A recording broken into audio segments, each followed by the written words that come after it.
మరి ఇత్తోటైతే set out అవుతుందా? కుడికాలు దిక్కు పోతే ఎడమకాలు ఇంకో దిక్కు పోతుందా? అధికారంలోకి వచ్చినాక 100 రోజుల్లోనే 6 గ్యారంటీలు కథం పట్టిస్తామని చెప్పిన వాళ్ళు ఇప్పుడు అడ్డం వచ్చిన కథం చేస్తాం అని వార్నింగ్లు ఇచ్చుడు ఏదైతే ఉన్నదో నెవర్ బిఫోర్ ఎవర్ ఆఫ్టర్. దండోరా మాట సూటిగా, సెటైర్ గట్టిగా. కత్తులతో కాదురా, కంటి చూపుతో చంపేస్తా. Any time any centre single hand. ఏంటి మమ్మీ ఎవడీడు? కత్తి వాడు మొదలు పెడతా నాకంటే మంచిగా ఎవడు వాడలేడు. ఓపెన్ చేయైతే నీ ఇంటి కత్త, నీ నట్టింటి కత్త, నిన్ను పండబెట్టి సీరుతా. పొద్దున్నే బేవర్స్ గాళ్ళు ఎక్కువైపోయారు. అగ్ని నేను జరంత ఆగమాగం అని చెప్పినాను ఎరికే గానీ ఈ డైలాగులు హీరోలు చెప్తే టాకీస్ లో హీరోలు కొడతారు. అయితే ఈ నడుమ గసొంటి డైలాగులు సినిమాల్లో హీరోలు చెప్పుడు కంటే ఎక్కువ ఇప్పుడు బయట రాజకీయ లీడర్లు చెప్తున్నారు. ఓ పారినూరు మరి పండబెట్టి తొక్కి పేగులు తీసి మెడలేసుకొని ఊరేగుతాం బిడ్డ. బయట కూడా తిరగాలి కొడుకా మేము కానీ కత్తులు కూడా కోలాడు ఆడుతాం బిడ్డ. కబర్దార్. ఏమనుకుంటున్నావు?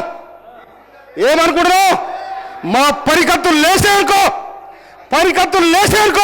నీ గడికి ఏమైనా కడతామని చెప్తామని చెప్తున్నా. ఎవరైనా అడ్డంగా మాట్లాడితే అడ్డంగా నరుకుతామనే విషయం చెప్తాను. పేగులు మెడలేసుకుంటా అని రేవంత్ అన్న, బయట తిరగనియ బిడ్డ అని దానం నాగేంద్ర అన్న, కత్తులో కోలాటం ఆడతాం అని మందుల సామేలన్న, చెప్పుతోటి కొడతా అని సీతక్క, అడ్డంగా నరకేస్తామని రాజ్ ఠాకూర్ అన్న సినిమాల్లో హీరోలు చెప్పిన దానికంటే పవర్ఫుల్ గా చెప్పిర్రు.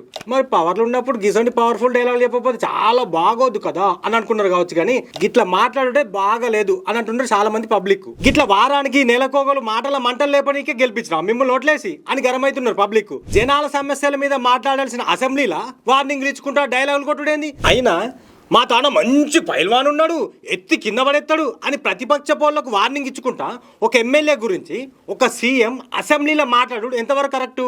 రాజ్ ఠాకూర్ ఒకసారి నిలబడు. మా దగ్గర కూడా కండలు తిరిగిన వాళ్ళు ఉండరు అధ్యక్ష.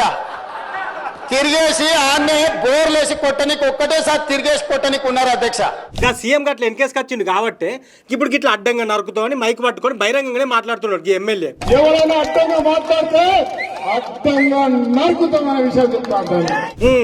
మరి ఇత్తోటైతే సెట్ అవుట్ అవుతుందా? కుడికాలు దిక్కు పోతే ఎడమకాలు ఇంకో దిక్కు పోతుందా? అధికారంలోకి వచ్చినాక 100 రోజుల్లోనే 6 గ్యారంటీలు కథం పట్టిస్తామని చెప్పిన వాళ్ళు ఇప్పుడు అడ్డం వచ్చిన కథం చేస్తాం అని వార్నింగ్లు ఇచ్చుడు ఏదైతే ఉన్నదో నెవర్ బిఫోర్ ఎవర్ ఆఫ్టర్. కానీ ఈ డైలాగులను సినిమాలో పెట్టుకుంటే మస్తుగా హిట్ అయితే కావచ్చులా. ఇక మరి చూడాలి 5 ఏళ్ల పదవీ కాలం అయిపోయే వరకు గిసొంటి ఇంకెన్ని నాని ముత్తాలు ఇస్తారో గీ సైపాటోళ్ళు. దండోరా మాట సూటిగా, సెటైర్ గట్టిగా.